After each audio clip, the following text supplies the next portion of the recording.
Demand काफी ਵੱਧ ਚੁੱਕੀ ਹੈ ਜੀ ਫੋਰਨਰ ਵਰਕਰਸ ਲਈ ਕੈਨੇਡਾ ਦੇ ਵਿੱਚ। ਹਾਂ ਬਿਲਕੁਲ ਅਰਸ਼, ਜਿਉਂ ਹੀ ਪਈ ਜਾਣੀ ਇਹ ਕੋਵਿਡ ਆਇਆ ਸੀ, ਸਭ ਕੁਝ ਬੰਦ ਹੋਇਆ ਤੇ ਉਸ ਤੋਂ ਬਾਅਦ ਜਦੋਂ ਰੀਓਪਨਿੰਗ ਜਾਣੀ ਹੋਣੀ ਸ਼ੁਰੂ ਹੋਈ ਤੇ ਫਿਰ ਜਦੋਂ ਬਿਜ਼ਨਸ ਖੁੱਲ੍ਹਦੇ ਸੀਗੇ ਪਰ ਲੋਕਾਂ ਨੂੰ ਜਿਹੜਾ ਵੀ ਜਾਣੀ ਕੰਮ ਕਰਕੇ ਜਿੰਨਾ ਕਮਾਉਣਾ ਸੀ ਉਹ ਤੋਂ ਬੈਠਿਆਂ ਜੇ ਘਰੇ ਹੀ 2-2 ਹਜ਼ਾਰ ਜਾਣੀ ਵੱਧ ਮਿਲੀ ਜਾਵੇ ਆਪਣੀ ਮੰਥਲੀ ਕੰਮ ਕਰਕੇ ਤਨਖਾਹ ਤੋਂ ਤਾਂ ਕਿੰਨੇ ਜਾਣਾ ਸੀਗਾ ਕੰਮ ਤੇ। ਸੋ ਇਸ ਕਰਕੇ ਉਹ ਜਿਹੜੇ ਹਲਵੇ ਮਾਂਡੇ ਹੁਣ ਚਲੋ ਚੱਲਦੇ ਸੀਗੇ, ਗਵਰਨਮੈਂਟ ਨੇ ਉਹ ਬੰਦ ਕੀਤੇ ਹੋਏ ਆ। ਉਹਦੇ ਲਿਹਾਜ਼ ਨਾਲ ਵਰਕਰ ਵੀ ਦੁਬਾਰਾ ਹੁਣ ਕੰਮਾਂ ਤੇ ਮੁੜੇ ਵੀ ਆ ਤੇ ਜਿਹੜੇ ਨਹੀਂ ਸੀ ਮੁੜਦੇ ਜਾਂ ਮੁੜਦੀਆਂ ਜਾਣੀ ਉਹਨਾਂ ਨੂੰ ਵੀ ਹੁਣ ਮਜਬੂਰ ਹੋਣਾ ਪਿਆ, ਫਿਰ ਜਾ ਹੀ ਰਹੇ ਹੋਣਗੇ ਜਾਂ ਭਾਲ ਕੀਤੀ ਜਾ ਰਹੀ ਹੋਊਗੀ। ਪਰ ਇਹਦੇ ਨਾਲ ਹੀ ਵੀ ਜਾਣੀ 9 ਲੱਖ ਦੇ ਕਰੀਬ ਇਹੋ ਜਿਹੀਆਂ ਪੋਜੀਸ਼ਨਸ ਆ ਵੀ ਕੈਨੇਡਾ ਦੇ ਵਿੱਚ ਜਿਹੜੀਆਂ ਜੋਬਸ ਓਪਨਿੰਗ ਹੈਗੀਆਂ ਵੀ ਉਹ ਫਿਲ ਨਹੀਂ ਹੋ ਪਾ ਰਹੀਆਂ। ਤੇ ਆਪਾਂ ਦੇਖਿਆ ਵੀ ਸੀਗਾ ਵੀ ਪਿਛਲੇ ਮਹੀਨੇ ਦਾ ਵੀ ਜਿਹੜਾ ਡਾਟਾ ਆਇਆ ਸੀ, ਕਾਫੀ ਵੱਡੀ ਤਾਦਾਦ ਦੇ ਵਿੱਚ ਨਵੀਆਂ ਜਿਹੜੀਆਂ ਜੋਬਸ ਆ ਉਹ ਕ੍ਰੀਏਟ ਕੈਨੇਡਾ 'ਚ ਹੋਈਆਂ ਤੇ ਉਹਦੇ ਨਾਲ ਫਿਰ ਸਾਡਾ ਜਿਹੜਾ ਅਨਇੰਪਲੋਇਮੈਂਟ ਰੇਟ ਆ ਉਹ ਵੀ ਜਾਣੀ ਡਾਊਨ ਗਿਆ। ਤੇ ਹੁਣ ਇਹ ਦੇਖਿਆ ਜਾ ਰਿਹਾ ਵੀ ਜਿਹੜੇ ਫੋਰਨ ਵਰਕਰਸ ਆ ਵੀ ਇਨਕਰੀਜ਼ਿੰਗ ਨੰਬਰਸ ਦੇ ਵਿੱਚ ਜਿਹੜੇ ਕੈਨੇਡੀਅਨ ਜਾਣੀ ਬਿਜ਼ਨਸਿਸ ਆ ਉਹ ਉਹਨਾਂ ਨੂੰ ਹਾਇਰ ਕਰ ਰਹੇ ਆ।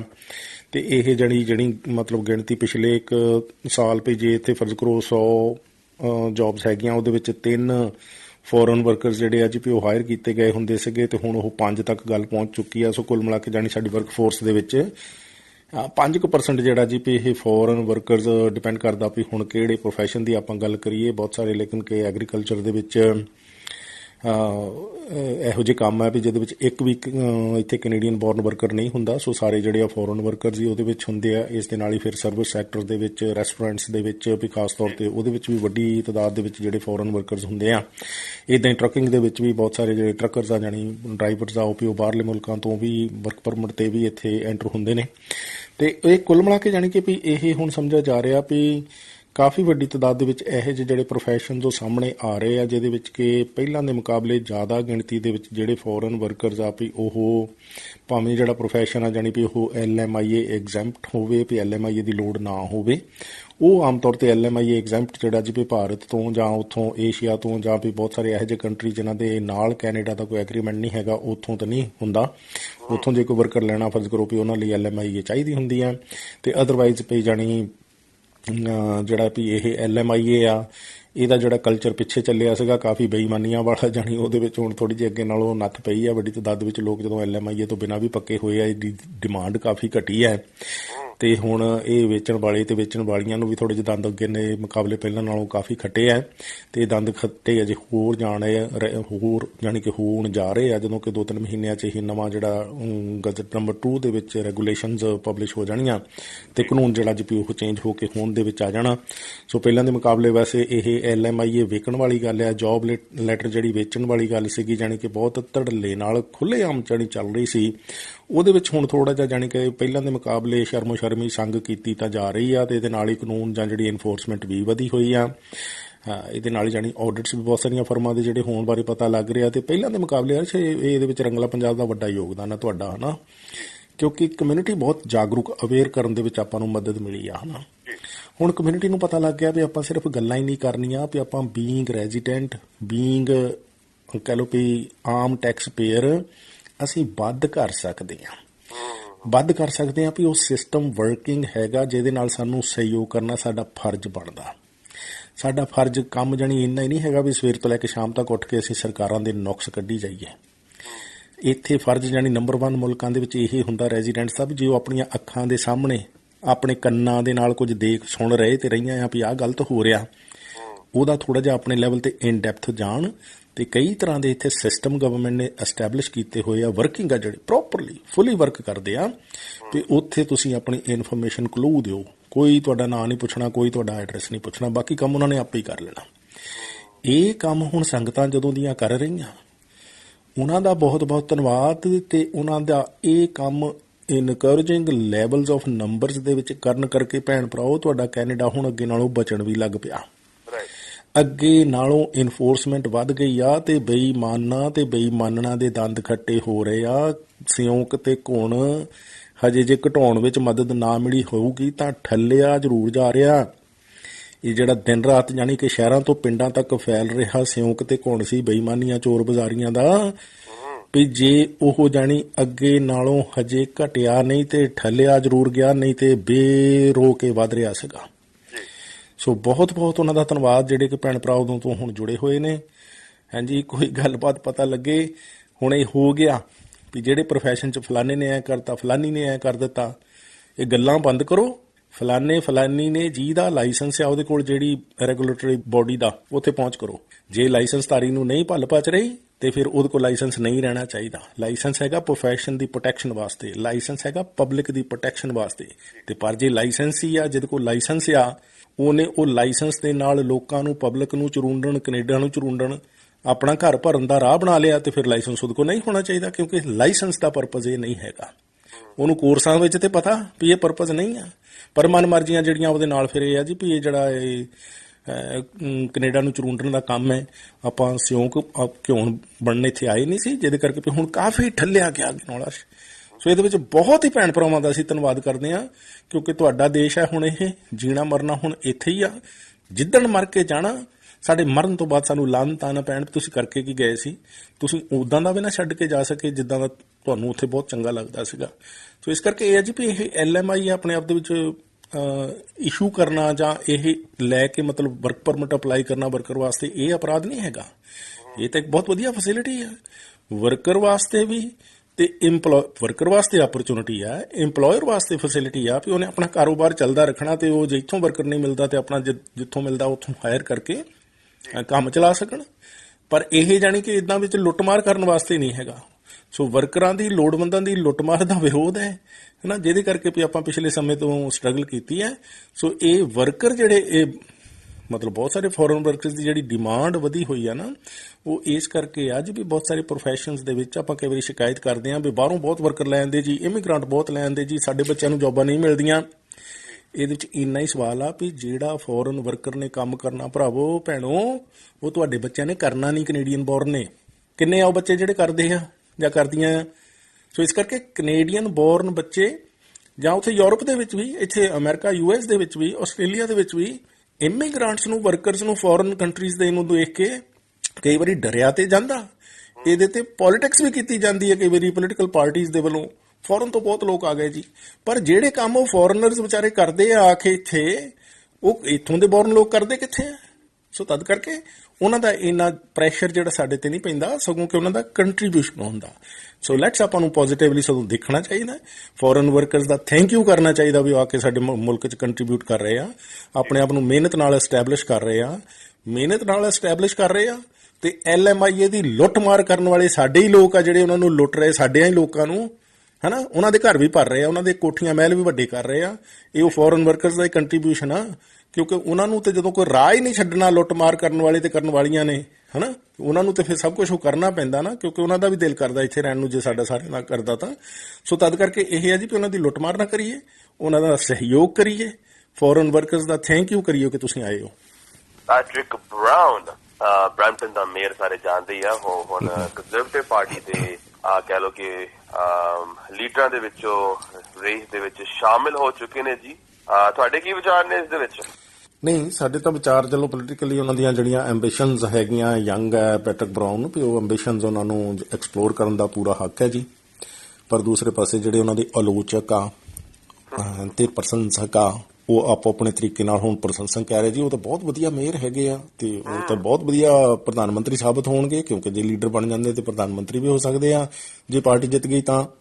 ਹੁਣ ਜਿਹੜੇ ਆਲੋਚਕ ਆ ਪਰ ਕਹਿੰਦੇ ਵੀ ਬਰੈਂਪਟਨ ਨੇ ਇਹਨਾਂ ਨੂੰ ਉਦੋਂ ਠੁੰਮਣਾ ਦਿੱਤਾ ਜਦੋਂ ਇਹ ਪੂਰੀ ਤਰ੍ਹਾਂ ਐਨ ਅਰਸ਼ ਤੋਂ ਫਰਸ਼ ਤੇ ਆ ਗਏ ਸੀ 2018 ਦੇ ਵਿੱਚ, ਹਨਾ। ਅਰਸ਼ ਤੋਂ ਜਦੋਂ ਫਰਸ਼ ਤੇ ਆ ਗਏ ਸੀ, ਬਰੈਂਪਟਨ ਨੇ ਫੇਰ ਚੁੱਕ ਕੇ ਇਹਨਾਂ ਨੂੰ ਅਰਸ਼ ਤੇ ਪਹੁੰਚਾਇਆ। ਪਰ ਹੁਣ ਟਰਮ ਪੂਰੀ ਵੀ ਨਹੀਂ ਕੀਤੀ ਤੇ ਵਿੱਚ ਹੀ ਛੱਡ ਕੇ ਭੱਜਣ ਵਾਲੀ ਗੱਲ ਹੈ, ਹਨਾ। ਵੀ ਜੀ ਵੈਸੇ ਮਾਮੂਲੀ ਜਿਹਾ, ਚਲੋ ਇਹਨਾਂ ਨੇ ਕੋਈ ਪ੍ਰੋਪਰਟੀ ਟੈਕਸ ਨਹੀਂ ਵਧਾਇਆ, ਉਹਦਾ ਢੋਲ ਬਹੁਤ ਪਿੱਟਿਆ, ਪਰ ਜਿਹੜਾ ਪੂਰਾ ਐਨ ਭਰਮਾ ਸਰਚਾਰਜ ਪਾਣੀ ਤੇ ਠੋਕਿਆ ਲੋਕਾਂ ਤੇ, ਬਿੱਲ ਚੁੱਕ ਕੇ ਦੇਖ ਲਓ ਪਿਛਲੇ 3 ਸਾਲਾਂ ਦਾ ਤੇ ਅੱਜ ਦਾ ਬਿੱਲ ਕੰਪੇਅਰ ਪਾਣੀ ਦਾ ਕਰ ਲਓ, ਤੁਹਾਨੂੰ ਪਤਾ ਲੱਗ ਜਾਊ। ਉਹ ਬਰੈਂਪਟਨ ਸਿਟੀ ਨੇ ਸਰਚਾਰਜ ਠੋਕਿਆ, ਨਾ ਕਿ ਪੀਲ ਰੀਜਨ ਨੇ। ਬਰੈਂਪਟਨ ਮੇਅਰ ਨੇ ਖੁਦ ਉਹਦੇ ਹੱਕ ਵਿੱਚ ਵੋਟ ਪਾਈ ਆ, ਹਨਾ। ਸੋ ਕੁੱਲ ਮਿਲਾ ਕੇ ਲੇਕਿਨ ਕਿ ਵੀ ਉਹਨਾਂ ਦੇ ਪ੍ਰਸ਼ੰਸਕ ਕਹਿ ਰਹੇ ਇਹ ਬਹੁਤ ਵਧੀਆ ਗੱਲ ਹੈ, ਆਲੋਚਕ ਕਹਿ ਰਹੇ ਆ ਵੀ ਜਾਣੀ ਬਰੈਂਪਟਨ ਨੂੰ ਜਿਸ ਥਾਂ ਤੇ ਜਾਣੀ ਵੀ ਇਹ ਅੱਜ ਛੱਡ ਕੇ ਵਿੱਚੇ ਹੀ ਭੱਜ ਰਹੇ ਆ, ਤੇ ਸਿਟੀ ਕੌਂਸਲ ਆ ਜਿਹੜੀ ਉਹ ਧੜਿਆਂ ਦੇ ਵਿੱਚ ਵੰਡੀ ਹੋਈ ਆ, 6 ਕਾਉਂਸਲਰ ਆਪਣੀ ਮਰਜ਼ੀ ਦੇ ਨਾਲ ਜੀ ਇਸ ਵੇਲੇ ਉਹ ਜਿਹੜਾ CAO ਸੀਗਾ ਉਹਨੂੰ ਫਾਇਰ ਕਰ ਚੁੱਕੇ, ਇੰਟੈਗ੍ਰਿਟੀ ਕਮਿਸ਼ਨਰ ਨੂੰ ਫਾਇਰ ਕਰ ਚੁੱਕੇ। ਉਹ ਕਹਿ ਰਹੇ ਆ ਜੀ ਪਿਛਲੇ ਹਾਲ ਦੇ ਵਿੱਚ ਜਿਹੜਾ ਵਿਗੜਿਆ ਤਿਗੜਿਆ ਸਾਰਾ ਸਿਸਟਮ ਆ, ਐਡਮਿਨਿਸਟ੍ਰੇਸ਼ਨ ਆ, ਉਹਨੂੰ ਅਸੀਂ ਠੀਕ ਕਰ ਰਹੇ ਆ। ਤੇ ਮੇਅਰ ਸਾਹਿਬ ਉਹਦੇ ਉੱਤੇ ਚੁੱਪ ਹੈ, ਉਹਨਾਂ ਦੇ ਗਰੁੱਪ ਦੇ ਜਿਹੜੇ ਕਾਉਂਸਲਰ ਵੀ ਉਹਦੇ ਤੇ ਚੁੱਪ ਹੈ। ਤੇ ਮੇਅਰ ਸਾਹਿਬ ਦਾ ਧਿਆਨ ਜਿਹੜਾ ਉਹ ਬਰੈਂਪਟਨ ਵੱਲੋਂ ਹਟ ਕੇ ਜਾਣੀ ਇਸ ਵੇਲੇ ਆਪਣੀ ਜਿਹੜੀ ਫੈਡਰਲ ਕੰਜ਼ਰਵੇਟਿਵ ਪਾਰਟੀ ਦੀ ਜਿਹੜੀ ਲੀਡਰਸ਼ਿਪ ਰੇਸ ਦੇ ਉੱਤੇ ਪੂਰਾ ਜਿਹੜਾ ਫੁੱਲ ਲੱਗਾ ਹੋਇਆ। ਸੋ ਉਧਰ ਉਹਨਾਂ ਨੇ ਜਿਹੜੇ ਸਾਰੇ ਆਪਣੇ ਰਿਸੋਰਸਸ ਆ ਉਹ ਡਾਈਵਰਟ ਕੀਤੇ ਲੱਗਦੇ ਆ। ਪਰ ਅਜੇ ਵੀ ਜਾਣੀ ਉਹਨਾਂ ਦੀ ਟਰਮ ਜਿਹੜੀ ਬਰੈਂਪਟਨ ਦੇ ਮੇਅਰ ਵਜੋਂ ਚੱਲ ਰਹੀ ਆ। ਅਜੇ ਵੀ ਉਹਨਾਂ ਦੀ ਸਟਾਫ ਦੀ ਤਨਖਾਹ ਤੇ ਜਿਹੜੇ ਬੈਨੀਫਿਟ ਆ ਉਹ ਬਰੈਂਪਟਨ ਦਾ ਟੈਕਸ ਪੇਅਰ ਪੇ ਕਰ ਰਿਹਾ। ਅਜੇ ਵੀ ਮੇਅਰ ਦੀ ਜਿਹੜੀ ਤਨਖਾਹ ਬੈਨੀਫਿਟ ਸਾਰੇ ਉਹ ਬਰੈਂਪਟਨ ਦਾ ਟੈਕਸ ਪੇਅਰ ਪੇ ਕਰ ਰਿਹਾ ਹਨਾ। ਤੇ ਹੁਣ ਇੰਟੈਗ੍ਰਿਟੀ ਕਮਿਸ਼ਨਰ ਜੇ ਫਾਇਰ ਕੀਤਾ ਵੀਕਐਂਡ ਤੇ ਸਿਟੀ ਕੌਂਸਲ ਦੇ ਇੱਕ ਧੜੇ ਨੇ ਹਨਾ। ਸੋ ਇਸ ਤਰ੍ਹਾਂ ਦੇ ਵੱਡੇ ਇਸ਼ੂਜ਼ ਤੇ ਲੱਗ ਰਿਹਾ ਵੀ ਉਹ ਆਪਣੀ ਕੰਜ਼ਰਵੇਟਿਵ ਪਾਰਟੀ ਆਫ ਕੈਨੇਡਾ ਦੀ ਇਹ ਲੀਡਰਸ਼ਿਪ ਦੀ ਰੇਸ ਦੇ ਵਿੱਚ ਪੈ ਕੇ ਬਰੈਂਪਟਨ ਨੂੰ ਕਿਤੇ ਭੁੱਲ ਭੁਲਾ ਗਏ ਆ। ਆਲੋਚਕ ਇਸ ਤੋਂ ਕਾਫੀ ਪਰੇਸ਼ਾਨ ਨੇ। ਲੋ ਜੀ ਦੇਖਦੇ ਆ ਕਿ ਕੀ ਹੁੰਦਾ ਹੈ। ਉਸ ਤੋਂ ਬਾਅਦ ਜੇ ਤਾਂ ਇਹ ਇਲੈਕਟ ਹੋ ਜਾਂਦੇ ਨੇ ਤੇ ਬਰੈਂਪਟਨ ਦੀ ਫਿਰ ਮੇਅਰ ਦੀ ਵੀ ਚੋਣਾਂ ਹੋਣਗੀਆਂ ਵਿਜੋਲ ਸਾਹਿਬ। ਨਹੀਂ, ਇਸ ਵੇਲੇ ਜਿਹੜੀਆਂ ਮਿਊਨਿਸਪਲ ਇਲੈਕਸ਼ਨ ਤਾਂ ਓਨਟਾਰੀਓ 'ਚ ਵੈਸੇ ਹੀ ਹੋ ਰਹੀ ਆ ਨਾ ਜੀ ਵੀ ਇਸ ਸਾਲ ਅਕਤੂਬਰ ਦੇ ਵਿੱਚ ਇਲੈਕਸ਼ਨ ਹੁਣ ਪ੍ਰੋਵਿੰਸ਼ੀਅਲ ਹੋ ਰਹੀ ਆ। ਉਹ ਤੋਂ ਪਹਿਲਾਂ ਆਪਾਂ ਕਿਹਾ ਹੋਇਆ ਵੀ ਪਤਾ ਹੀ ਆ ਵੈਸੇ ਭੈਣ ਭਰਾਵਾਂ ਨੂੰ ਵੀ 5 ਮਈ ਤੋਂ ਤਾਂ ਜਿਹੜਾ ਆਫੀਸ਼ੀਅਲੀ ਵਿਧਾਨ ਸਭਾ ਭੰਗ ਹੋ ਕੇ ਜਿਹੜੀ ਕੰਪੇਨ ਸ਼ੁਰੂ ਹੋ ਜਾਣੀ ਹੈ।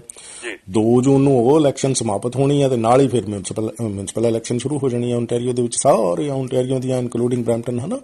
ਸੋ ਉਦੋਂ ਤੱਕ ਤਾਂ ਟਰਮ ਪਰ ਜਾਣੀ ਰਹਿਣੀ ਆ। ਸਾਰੇ ਜਿਹੜੇ ਇਲੈਕਟਡ ਸਿਟੀ ਕੌਂਸਲਰ ਆ, ਰੀਜਨਲ ਕੌਂਸਲਰਸ ਆ, ਮੇਅਰ ਆ ਹਨਾ, ਉਦੋਂ ਤੱਕ ਜਾਣੀ ਕਿ ਵੀ ਇਹਨਾਂ ਨੂੰ ਬੈਨੀਫਿਟ ਤੇ ਜਿਹੜੀਆਂ ਤਨਖਾਹਾਂ ਆ ਉਹ ਬਰੈਂਪਟਨ ਦੇ ਟੈਕਸ ਪੇਅਰ ਨੇ ਪੇ ਕਰਨੀਆਂ ਆ। ਪਰ ਜੇ ਹੁਣ ਕੋਈ ਕੰਮ ਹੀ ਨਹੀਂ ਕਰ ਰਿਹਾ ਤੇ ਉਹ ਅਗਲੀ ਇਲੈਕਸ਼ਨ ਵਾਸਤੇ ਕੰਪੇਨ ਕਰਨ ਦੇ ਵਿੱਚ ਜੁਟ ਗਏ ਨੇ ਹਨਾ। ਸੋ ਤਦ ਕਰਕੇ ਥੋੜਾ ਜਿਹਾ ਜਾਣੀ ਕਿ ਇਸ ਪੱਖੋਂ ਕ੍ਰਿਟਿਸਿਜ਼ਮ ਹੈਗਾ ਵੀ ਇੱਕ ਫਰਸ਼ ਤੇ ਡਿੱਗੇ ਹੋਏ ਵਿਅਕਤੀ ਨੂੰ ਸਿਟੀ ਦੇ ਵੋਟਰਾਂ ਨੇ ਅਰਸ਼ ਤੇ ਪਹੁੰਚਾਇਆ ਤੇ ਹੁਣ ਉਹ ਅੱਧ ਵਿਚਾਲੇ ਜਾਣ ਕੇ ਛੱਡ ਕੇ ਹੋਰ ਅਰਸ਼ ਦੀ ਕੋਈ ਨਵੀਂ ਬੁਲੰਦੀ ਛੂਹਣ ਵਾਲੇ ਪਾਸੇ ਨੂੰ ਚੱਲ ਪਏ ਨੇ। ਪਰ ਜਾਣੀ ਬਰੈਂਪਟਨ ਨੂੰ ਜਾਣੀ ਕਿ ਉਹਨਾਂ ਨੇ ਆਪਣੇ ਇੰਟਰਸਟ ਦੇ ਵਾਸਤੇ ਜਿਹੜਾ ਇਸ ਵੇਲੇ ਇਗਨੋਰ ਕੀਤਾ ਹੋਇਆ ਅਜਿਹਾ ਕਿਹਾ ਜਾ ਰਿਹਾ ਜੀ। ਇੰਡੀਅਨ ਸਟੂਡੈਂਟਸ ਕਹ ਲੋ ਜੀ, ਮੁੰਡੇ ਨੌਜਵਾਨ, ਕੱਲ ਖਬਰ ਵੀ ਸਾਂਝੀ ਕੀਤੀ ਸੀ, ਉਮਰ ਪ੍ਰਾਈਮ ਤੇ ਸਾਰੇ ਦੇ ਸਾਰੇ ਹਾਈਵੇ 401 ਦੇ ਵਿੱਚ ਇੱਕ ਕੋਲੀਜਨ ਦੇ ਵਿੱਚ ਮਾਰੇ ਗਏ। ਅਰਸ਼ ਇਹ ਜਾਣ ਦੀ ਉਮਰ ਤਾਂ ਨਹੀਂ ਹੈ ਹੁੰਦੀ ਹਨਾ, ਪਰ ਇਹ ਖਬਰਾਂ ਆਉਣੋਂ ਨਹੀਂ ਹਟਦੀਆਂ ਇਸ ਉਮਰ ਦੇ ਵਿੱਚ। ਜਿਹੜੇ ਸਾਡੇ ਨੌਜਵਾਨ ਲੜਕੇ ਲੜਕੀਆਂ ਇੱਥੇ ਮਿਹਨਤ ਕਰਨ, ਐਸਟੈਬਲਿਸ਼ ਕਰਨ, ਪਰਿਵਾਰਾਂ ਦੇ ਵੱਲੋਂ ਮਿਹਨਤਾਂ ਦੇ ਨਾਲ ਭੇਜੇ ਜਾ ਰਹੇ ਆ। ਪਰ ਇਹ ਜੋ ਉਸੇ ਕੜੀ ਦੇ ਵਿੱਚ ਲੰਬੇ ਸਮੇਂ ਤੋਂ ਖਬਰਾਂ ਆ ਰਹੀਆਂ, ਐਕਸੀਡੈਂਟ ਹੋ ਗਿਆ ਜੀ ਜਾਂ ਕਿਤੇ ਜਾ ਕੇ ਜਾਣੀ ਖੁਦਕੁਸ਼ੀ ਕਰ ਲਈ, ਅਨੇਕ ਪ੍ਰਕਾਰ ਦੀਆਂ ਜਾਣੀ ਦੁਖਦਾਈ ਖਬਰਾਂ, ਉਹਦੇ ਵਿੱਚ ਹੁਣ ਇਹ ਆ ਜੀ ਵੀ ਇਹ ਇੱਕ ਤਾਂ ਹਰਪ੍ਰੀਤ ਸਿੰਘ, ਜਸਪਿੰਦਰ ਸਿੰਘ, ਮੋਹਿਤ ਚੌਹਾਨ, ਪਵਨ ਕੁਮਾਰ, ਕਰਨਪਾਲ ਸਿੰਘ ਵੀ ਇਹਨਾਂ ਦੀਆਂ ਜਿਹੜੀਆਂ ਨਾਂ ਰਿਲੀਜ਼ ਕੀਤੇ ਆ। ਪਰ ਜ਼ਖਮੀ ਹੋਣ ਵਾਲਿਆਂ 'ਚ ਜਾਣੀ 2 ਨੇ, ਇੱਕ ਲੜਕੀ ਵੀ ਦੱਸੀ ਜਾ ਰਹੀ ਹੈ ਤੇ ਕਾਫੀ ਉਹਨਾਂ ਦੀ ਜਿਹੜੀ ਹਾਲਤ ਆ ਉਹ ਗੰਭੀਰ ਆ ਜੀ। ਤੇ ਪਰ ਲੇਕਿਨ ਕਿ ਜਿਹੜੀ ਵੈਨ ਦੇ ਵਿੱਚ ਇਹ ਸਫ਼ਰ ਕਰ ਰਹੇ ਆ ਉਹਦੇ ਬਾਰੇ ਜਾਣੀ ਕਾਫੀ ਕਿੰਤੂ ਪ੍ਰੰਤੂ ਉੱਠ ਰਿਹਾ ਵੀ ਉਹਨੂੰ ਕਮਰਸ਼ੀਅਲ ਪਰਪਸ ਵਾਸਤੇ ਰਾਈਡ ਦੇਣ ਵਾਸਤੇ ਜਾਣੀ ਬਿਟਵੀਨ ਮੌਂਟਰੀਅਲ ਤੇ ਟੋਰਾਂਟੋ ਜਿਹੜਾ ਵੀ ਬਰੈਂਪਟਨ ਨੇ ਯੂਜ਼ ਕੀਤਾ ਜਾਂਦਾ ਸੀਗਾ। ਤੇ ਜੇ ਉਹ ਕਮਰਸ਼ੀਅਲ ਪਰਪਸ ਦੀ ਜਾਣੀ ਵਹੀਕਲ ਸੀਗੀ ਤੇ ਉਸ ਕਿਸਮ ਦਾ ਸ਼ਾਇਦ ਉਹਨਾਂ ਕੋਲ ਹੋ ਸਕਦਾ ਵੀ ਲਾਇਸੈਂਸ ਨਾ ਹੋਵੇ, ਕਮਰਸ਼ੀਅਲ ਇੰਸ਼ੋਰੈਂਸ ਨਾ ਹੋਵੇ, ਜਿਹਦੇ ਕਰਕੇ ਕਈ ਜਿਹੜੀਆਂ ਟੈਕਨੀਕੈਲਿਟੀਜ਼ ਆ ਜਾਣੀ ਉਹ ਸਾਹਮਣੇ ਆਉਣਗੀਆਂ ਵੀ ਪਰਿਵਾਰ ਜਿਹੜੇ ਉਹ ਖਾਲੀ ਹੱਥ ਰਹਿ ਜਾਣਗੇ। ਮੌਤਾਂ ਭਾਵੇਂ ਹੋ ਗਈਆਂ ਤੇ ਜੇ ਇੰਸ਼ੋਰੈਂਸ ਦੀ ਕਵਰੇਜ ਜਿਹੜੀ ਉਹ ਪ੍ਰੋਪਰ ਨਾ ਹੋਈ। ਸੋ ਇਸ ਲਿਹਾਜ਼ ਨਾਲ ਇਹ ਹੈ ਜੀ ਵੀ ਆਪਾਂ ਜਦੋਂ ਥੋੜੇ ਸਮੇਂ ਦੇ ਬਾਰੇ 'ਚ ਸੋਚਦੇ ਆ ਨਾ ਤੇ ਫਿਰ ਆਪਾਂ ਇਹ ਕਹਿੰਦੇ ਆ ਵੀ ਜਿਹੜਾ ਅਸੀਂ ਦਬੜੂ ਘੁਸੜੂ ਕਰ ਰਹੇ ਆ ਵੀ ਆਪਣੇ ਦਿਮਾਗ ਦੇ ਮੁਤਾਬਕ ਜਾਣੀ ਅਸੀਂ ਜਦੋਂ ਚੱਲਦੇ ਆ ਤੇ ਕਾਨੂੰਨ, ਲਾ, ਰੈਗੂਲੇਸ਼ਨ ਕਿਸੇ ਚੀਜ਼ ਦੀ ਪਰਵਾਹ ਨਹੀਂ ਕਰਦੇ ਤੇ ਫਿਰ ਇਹ ਜਿਹੇ ਸਿੱਟੇ ਕਈ ਵਾਰੀ ਬੁਰੇ ਸਾਹਮਣੇ ਆਉਂਦੇ ਆ। ਤੇ ਜਦੋਂ ਸਾਨੂੰ ਕਿਤੇ ਜਾਣੀ ਕਿ ਵੀ ਇਹ ਇਲੀਗਲ ਕੰਮ ਹੋ ਰਿਹਾ ਹੋਵੇ ਪਰ ਸਾਨੂੰ ਉਹਦੇ ਵਿੱਚ ਫਾਇਦਾ ਹੋ ਰਿਹਾ ਹੋਵੇ ਤੇ ਅਕਸਰ ਆਪਾਂ ਫਿਰ ਕਹਿੰਦੇ ਵੀ ਇਹਦੇ ਵਿੱਚ ਮਾੜੀ ਗੱਲ ਕੋਈ ਨਹੀਂ। ਹੁਣ ਮਾੜੀ ਗੱਲ ਕੋਈ ਨਹੀਂ ਕਹਿੰਦਿਆਂ ਆਪਾਂ ਇੱਥੋਂ ਤੱਕ ਪਹੁੰਚੇ ਹੋਏ ਆ। ਮਤਲਬ ਮਾੜੀਆਂ ਗੱਲਾਂ ਨੂੰ ਕਿਉਂਕਿ ਸਾਡਾ ਉਹਦੇ ਵਿੱਚ ਫਾਇਦਾ ਹੋ ਰਿਹਾ ਇਸ ਕਰਕੇ ਮਾੜੀ ਨਾ ਦੱਸਦੇ ਹੋਏ ਅਸੀਂ ਦੁਨੀਆ 'ਚ ਖਾਕ ਛਾਨਣ ਵਾਲੀ ਕੌਮ ਬਣੇ ਹੋਏ ਆ। ਹੁਣ ਥੋੜਾ ਜਿਹਾ ਭੈਣ ਭਰਾਵਾਂ ਨੂੰ ਦੱਸੀਏ ਵੀ ਮਾੜੀ ਗੱਲ ਹੁੰਦੀ ਕੀ ਹੈ, ਕਿਉਂਕਿ ਅਸੀਂ ਭੱਜ ਤੇ ਰਹੇ ਆ ਉਹ ਮੁਲਕ ਛੱਡ ਕੇ ਤੇ ਨਾਲ ਹਜੇ ਅਸੀਂ ਸਮਝਿਆ ਨਹੀਂ ਵੀ ਮਾੜੀ ਗੱਲ ਹੁੰਦੀ ਕੀ ਹੈ। ਇਸ ਕਰਕੇ ਜਾਣੀ ਆਪਾਂ ਕਹੀ ਜਾਂਦੇ ਹੁੰਦੇ ਆ ਮਾੜੀ ਗੱਲ ਨੂੰ ਵੀ ਇਹ ਮਾੜੀ ਗੱਲ ਨਹੀਂ ਆ, ਕਿਉਂਕਿ ਅਸਲ 'ਚ ਸਾਨੂੰ ਪਤਾ ਹੀ ਨਹੀਂ ਵੀ ਮਾੜੀ ਗੱਲ ਹੁੰਦਾ ਕੀ ਆ। ਜੋ ਕੁਝ ਵੀ ਇਲੀਗਲ ਆਲ ਦੁਆਲ 'ਚ ਜਾਂ ਅਸੀਂ ਕਰ ਰਹੇ ਆ ਉਹ ਮਾੜੀ ਗੱਲ ਆ, ਉਹ ਮਾੜੀ ਗੱਲ ਆ। ਭਾਵੇਂ ਸਾਨੂੰ ਉਹਦੇ 'ਚ ਫਾਇਦਾ ਹੀ ਹੋ ਰਿਹਾ। ਹੁਣ ਅਸੀਂ ਟੋਰਾਂਟੋ ਤੋਂ ਮੌਂਟਰੀਅਲ ਜਾਣਾ ਹੋਵੇ, $100-125 ਦੀ ਟਿਕਟ ਲੈਣ ਦੀ ਬਜਾਏ ਸਾਨੂੰ ਕੋਈ ਕਵੇ ਵੀ ਆਹ ਬੈਠ ਗੱਡੀ 'ਚ, ਅੱਧੀ ਪਚੱਧੀ ਸੀਟ ਆ, 5 ਸੀਟਾਂ ਦੀ ਬਜਾਏ 7-8 ਅਸੀਂ ਤੁੰਨ ਲੈਣੇ ਆ ਤੇ ਲੱਗਣਗੇ $50 ਪਰ ਬੰਦਾ, ਤੇ ਅਸੀਂ ਕਹਿੰਦੇ ਵੀ ਇਹ 'ਚ ਫਾਇਦਾ ਸਾਡਾ, ਇਹ 'ਚ ਮਾੜੀ ਗੱਲ ਕੋਈ ਨਹੀਂ ਹੈ। ਤੇ ਹੁਣ ਮਾੜੀ ਹੋਏਗੀ ਕਿ ਨਹੀਂ ਫਿਰ? ਸੋ ਐਵਰੀਥਿੰਗ ਜਿਹੜੀ ਇਲੀਗਲ ਹੋ ਰਹੀ ਆ ਆਸ-ਪਾਸ ਦੇ ਵਿੱਚ ਜਾਂ ਆਪਣੇ ਵੱਲੋਂ ਕੀਤੀ ਜਾ ਰਹੀ ਆ, ਉਹ ਮਾੜੀ ਗੱਲ ਆ, ਕਿਉਂਕਿ ਉਦਾਂ ਤੇ ਆਪਾਂ ਜਾਣੀ ਤਾਲਿਬਾਨੀ ਸੋਚ ਦੇ ਵਿੱਚ ਬੰਦਾ ਵੱਢ ਕੇ ਵੀ ਕਹਿ ਦਿੰਦੇ ਆ ਵੀ ਮਾੜੀ ਗੱਲ ਨਹੀਂ ਆ ਕਿਉਂਕਿ ਬੰਦੇ ਦਾ ਕਸੂਰ ਸੀ। ਇਹ ਤਾਲਿਬਾਨੀ ਸੋਚ ਹੀ ਹੁੰਦੀ ਆ ਵੀ ਜਿਹਦੇ ਵਿੱਚ ਮੇਰਾ ਖੀਸਾ ਭਰੀ ਜਾ ਰਿਹਾ, ਇਸ ਕਰਕੇ ਕੋਈ ਮਾੜੀ ਗੱਲ ਨਹੀਂ ਆ ਵੀ ਤੇਰਾ ਫਾਇਦਾ ਹੋ ਰਿਹਾ। ਮੇਰਾ ਹੁਣ LMI ਖਰੀਦ ਰਹੇ ਆ, ਵੇਚ ਰਹੇ ਆ, ਉਹ ਵੇਚਣ ਵਾਲੇ ਕਹਿੰਦੇ ਜੀ ਮਦਦ ਕਰ ਰਹੇ ਆ, ਇਹ 'ਚ ਕੋਈ ਮਾੜੀ ਗੱਲ ਨਹੀਂ, ਮਦਦ ਕਰ ਰਹੇ ਆ। Look at that. ਮਤਲਬ ਇਹ ਜਿਹੜੀ ਤਾਲਿਬਾਨੀ ਸੋਚ ਆ ਨਾ ਸਾਡੀ, ਆਪਣੀ ਖੁਦਗਰਜ਼ੀ ਵੀ ਮੇਰਾ ਖੀਸਾ ਭਰ ਰਿਹਾ, ਤੇ ਜਿਹੜੇ ਬੰਦੇ ਨਾਲ ਜਾਣੀ ਕਿ ਮੈਂ ਇਹ ਪੈਸੇ ਲੈ ਕੇ ਇਦਾਂ ਦਾ ਮਤਲਬ ਕੈਨੇਡਾ ਦੇ ਵਿੱਚ ਘੁਣ ਵਧਾ ਰਿਹਾ, ਸਿਉਂਕ ਬਣ ਰਹੀ ਆ, ਤੇ ਉਹਦਾ ਫਾਇਦਾ ਹੋ ਰਿਹਾ। ਸੋ ਹੁਣ ਬਹੁਤ ਸਾਰੇ ਲੋਕ ਜਿਹੜੇ LMI ਖਰੀਦਣ ਵਾਲੇ ਤੇ ਵਾਲੀਆਂ, ਕੋਈ ਮਾੜੀ ਗੱਲ ਨਹੀਂ ਆ ਜੀ, ਹਨਾ। ਜਿਹੜੇ ਉਹਨਾਂ ਦੇ ਟੱਬਰ ਵੀ ਆ, ਸਾਡਾ ਨਿਆਣਾ ਤੇ ਪੱਕਾ ਹੀ ਹੁਣ ਸਾਹਿਬਜ਼ਾਦਿਆਂ ਦੇ ਸ਼ਹੀਦੀ ਸਥਾਨ ਤੇ ਬਹਿ ਕੇ ਚਿੱਠੀਆਂ ਵੇਖ ਰਹੀਆਂ ਸੀਗੀਆਂ ਕਿ ਲੰਬੇ ਸਮੇਂ ਤੋਂ ਵੇਖ ਰਹੀਆਂ, ਉਹ ਅੱਜ ਕਿਹੜਾ ਕਹਿੰਦੇ ਵੀ ਅਸੀਂ ਨਹੀਂ ਵੇਚਦੇ। ਅੱਛਾ, ਹੁਣ ਜਿਹੜੇ ਉਹਦੇ ਤੇ ਚਿੱਠੀਆਂ ਲੈ ਕੇ ਪੱਕੇ ਹੋ ਰਹੇ ਤੇ ਹੋ ਰਹੀਆਂ, ਉਹ ਭਾਵੇਂ $1,00,000 ਦੀ ਉਹ ਚਿੱਠੀ ਵੇਚੀ ਆ, ਉਹ ਕਹਿ ਰਹੇ ਕੋਈ ਮਾੜੀ ਗੱਲ ਨਹੀਂ ਜੀ, ਕੋਈ ਮਾੜੀ ਗੱਲ ਨਹੀਂ ਜੀ। Look at that. ਸੋ ਵੀ ਜੇ ਅਸੀਂ ਮਾੜੀ ਗੱਲ ਨੂੰ ਮਾੜੀ ਨਾ ਕਹਿਣ ਦਾ ਕਲਚਰ ਦਿਮਾਗਾਂ 'ਚ ਪੱਕਾ ਰੱਖਿਆ ਹੋਇਆ, ਪੀੜ੍ਹੀ ਦਰ ਪੀੜ੍ਹੀ ਟਰਾਂਸਫਰ ਕਰ ਰਹੇ ਆ, ਖਾਕ ਵੀ ਤੇ ਤਾਂ ਹੀ ਛਾਂਟ ਰਹੇ ਸਾਰੀ ਦੁਨੀਆ ਤੇ। ਖਾਕ ਕਿਉਂ ਛਾਂਟ ਰਹੇ ਆ ਸਾਰੀ ਦੁਨੀਆ ਤੇ ਆਪਾਂ ਕੌਮ? ਕਿਉਂਕਿ ਅਸੀਂ ਮਾੜੀ ਗੱਲ ਨੂੰ ਮਾੜੀ ਮੰਨਦੇ ਹੀ ਨਹੀਂ। ਠੀਕ ਹੈ, ਜਿਹੜੀ ਗੱਲ ਮਾੜੀ ਆ, ਹੁਣ ਬੰਦਾ ਵੱਢ ਦਿੱਤਾ ਤੇ ਮਾੜੀ ਗੱਲ ਥੋੜੋ ਆ, ਤਾਲਿਬਾਨੀ ਸੋਚ ਆ। ਸੋ ਇਸ ਕਰਕੇ ਇਹ ਆ ਜੀ ਪਈ ਨੰਬਰ 1 ਮੁਲਕ ਜਿਨ੍ਹਾਂ ਲੋਕਾਂ ਨੇ ਬਣਾਏ ਆ, ਉਹਨਾਂ ਦਾ ਕਿਰਦਾਰ ਇਹ ਨਹੀਂ ਰਿਹਾ ਵੀ ਉਹ ਇਲੀਗਲ ਕੰਮ ਨੂੰ ਕਹਿਣ ਵੀ ਇਹ ਮਾੜੀ ਗੱਲ ਨਹੀਂ ਹੈ। ਹਰ ਇਲੀਗਲ ਕੰਮ ਉਹ ਮਾੜੀ ਗੱਲ ਹੈ ਜੀ। ਜਿੰਨਾ ਚਿਰ ਇਹ ਖਾਨੇ 'ਚ ਗੱਲ ਨਹੀਂ ਪਊਗੀ, ਉਨੇ ਚਿਰ ਮਾੜੀਆਂ ਘਟਨਾਵਾਂ ਏਦਾਂ ਚੱਲਦੀਆਂ ਰਹਿਣਗੀਆਂ। ਇਹ ਤਾਂ ਹੁਣ ਜਦੋਂ 7 ਜਣੇ ਵੈਨ 'ਚ ਤੂੜੇ ਜਾ ਰਹੇ ਤੇ ਜਾ ਰਹੀਆਂ, ਉਹਨਾਂ ਨੂੰ ਖੁਦ ਵੀ ਦਿਮਾਗ 'ਚ ਚਾਨਣ ਹੋਣਾ ਚਾਹੀਦਾ। ਜੇ ਉਹ ਇਸ ਗੱਲ ਨੂੰ ਮਾੜੀ ਸਮਝਣ ਵੀ ਮੈਂ ਚੱਲੂੰ ਬੱਸ ਟਰਮੀਨਲ ਤੇ ਉੱਥੋਂ ਆਪਣੀ ਬਕਾਇਦਾ ਲਊਂ ਟਿਕਟ ਤਾਂ ਕਿ ਮੈਂ ਵੀ ਸੇਫ ਰਵਾਂ, ਤੇ ਕੱਲ ਨੂੰ ਕੋਈ ਹਬੀ ਨਬੀ ਹੋਈ ਤੇ ਮੇਰਾ ਪਰਿਵਾਰ ਨਾ ਮਗਰੋਂ ਕੁਰਲਾਉਂਦਾ ਰਹਿ ਜੇ, ਮੈਂ $50 ਨਹੀਂ ਬਚਾਊਂ, ਹਨਾ। ਤੇ ਹੁਣ ਮਾੜੀ ਗੱਲ, ਮਾੜੇ ਧੰਦੇ ਕਰਨ ਵਾਲੇ ਤੇ ਵਾਲੀਆਂ ਦਾ ਹਲਵਾ ਮਾਂਡਾ ਤਦੇ ਹੀ ਚੱਲਦਾ ਕਿ ਉਹਨਾਂ ਕੋਲ ਗਾਹਕ ਹੈਗੇ ਆ। ਜੇ ਹੁਣ ਇਹ ਵੈਨਾਂ ਇਲੀਗਲ ਚੱਲ ਰਹੀਆਂ ਹੋਣਗੀਆਂ, ਕਿਉਂ ਚੱਲ ਰਹੀਆਂ ਵੀ ਉਹ ਲੰਬੇ ਸਮੇਂ ਤੋਂ? ਕਿਉਂਕਿ ਗਾਹਕ ਬਹੁਤ ਆ। ਗਾਹਕ ਨੂੰ ਵੀ ਕੋਈ ਗੱਲ ਨਹੀਂ ਵੀ ਮੇਰੇ ਪੈਸੇ ਬਚਦੇ, ਇਹ 'ਚ ਕੋਈ ਮਾੜੀ ਗੱਲ ਨਹੀਂ, ਤੇ ਇਹ ਧੰਦਾ ਕਰਨ ਵਾਲੀ ਨੂੰ ਵੀ ਲੱਗਦਾ ਵੀ ਇਹ 'ਚ ਕੋਈ ਮਾੜੀ ਗੱਲ ਨਹੀਂ, ਮੈਂ ਹਨਾ ਬਹੁਤ ਵਧੀਆ ਕੰਮ ਚੱਲ ਰਿਹਾ, ਕੀ ਲੋੜ ਆ ਮੈਨੂੰ ਲਾਇਸੈਂਸ ਲੈਣ ਦੀ, ਕੀ ਲੋੜ ਆ ਮੈਨੂੰ ਕਮਰਸ਼ੀਅਲ ਇੰਸ਼ੋਰੈਂਸ ਕਰਾਉਣ ਦੀ, ਕੀ ਲੋੜ ਆ ਮੈਨੂੰ ਖਰਚੇ, ਮੈਂ ਉਧਰ ਨੂੰ ਕਿਉਂ ਜਾਊਂ? ਤੇ ਜੇ ਉਦਾਂ ਹੀ ਮੇਰੇ ਉਨੇ ਬਚੇ ਜਾ ਰਹੇ ਜਾਂ ਉਸ ਤੋਂ ਵੱਧ ਫਾਇਦਾ ਹੋਈ ਜਾ ਰਿਹਾ ਤੇ ਕੋਈ ਮਾੜੀ ਗੱਲ ਨਹੀਂ। ਸੋ ਇਸ ਕਰਕੇ ਜਿੰਨਾ ਚਿਰ ਅਸੀਂ ਮਾੜੀ ਗੱਲ ਨੂੰ ਮਾੜੀ ਨਹੀਂ ਕਹਿਣਾ, ਤੇ ਫਿਰ ਤਬਾਹੀਆਂ ਲਈ ਵੀ ਤਿਆਰ ਰਹਿਣਾ ਚਾਹੀਦਾ। ਫਿਰ ਉਹ ਵੀ ਹੁਣ ਪਤਾ ਨਹੀਂ ਵੀ ਉਹਨੂੰ ਵੀ ਫਿਰ ਮਾੜੀ ਗੱਲ ਕਹਿਣਾ ਚਾਹੀਦਾ ਕਿ ਨਹੀਂ, ਹਨਾ। ਜੇ ਹੁਣ ਆਪੇ ਫਾਥੜੀਏ ਤੈਨੂੰ ਕੌਣ ਛਡਾਵੇ, ਤੇ ਇਲੀਗਲ ਕੰਮ ਨੂੰ ਅਸੀਂ ਕਹੀਏ ਵੀ ਕੋਈ ਮਾੜੀ ਗੱਲ ਨਹੀਂ। ਸੋ ਇਸ ਕਰਕੇ ਦਿਮਾਗਾਂ ਦੀ ਦਰੁਸਤੀ ਜ਼ਰੂਰੀ ਹੈ। ਹਰ ਪੁੱਠੇ ਕੰਮ ਨੂੰ ਆਪਾਂ ਕਹਿ ਦਿੰਦੇ ਵੀ ਇਹ 'ਚ ਕੋਈ ਗੱਲ ਨਹੀਂ, ਕਿਸੇ ਦਾ ਫਾਇਦਾ ਹੀ ਹੋ ਰਿਹਾ, ਤੇ ਫਿਰ ਕੈਨੇਡਾ ਇਸ ਕਰਕੇ ਨੰਬਰ 1 ਨਹੀਂ ਸੀ ਜਿੱਧਰ ਨੂੰ ਆਪਾਂ ਭੱਜ ਕੇ ਆਉਨੇ ਆ। ਮਤਲਬ ਕਿ ਜੇ ਸਾਡੇ ਦਿਮਾਗ ਵਿੱਚ ਇਹ ਕਿਤੇ ਅਜੇ ਗੱਲ ਵਸੀ ਹੋਈ ਆ ਵੀ ਅਸੀਂ ਇਲੀਗਲ ਕੰਮ ਨੂੰ ਕਹਿੰਦੇ ਵੀ ਇਹ ਮਾੜੀ ਗੱਲ ਨਹੀਂ, ਤਾਂ ਮਤਲਬ ਕਿ ਸਾਡੇ ਦਿਮਾਗ ਵਿੱਚ ਘੁਣ ਤੇ ਸਿਉਂਕ ਬਣਨ ਵਾਲਾ ਕਲਚਰ ਹੈ ਵੀ ਅਸੀਂ ਕੈਨੇਡਾ ਨੂੰ ਬਚਾਉਣ ਨਹੀਂ, ਇਹਨੂੰ ਬਰਬਾਦ ਕਰਨ ਆਏ ਆ। ਇਹ ਸੋਚ ਜਿਹੜਾ ਬੰਦਾ ਵਿਅਕਤੀ ਕਹੂਗਾ ਵੀ ਮਾੜੀ ਗੱਲ ਮਾੜੀ ਨਹੀਂ, ਮਤਲਬ ਕਿ ਉਹਨੇ ਕੈਨੇਡਾ ਨੂੰ ਬਰਬਾਦ ਕਰਨ ਦਾ ਪੂਰਾ ਤਹਈਆ ਕੀਤਾ ਹੋਇਆ ਹੈ। ਜੀ thank you so much John sahib, wind up ਕਰਦੇ ਗੱਲਬਾਤ।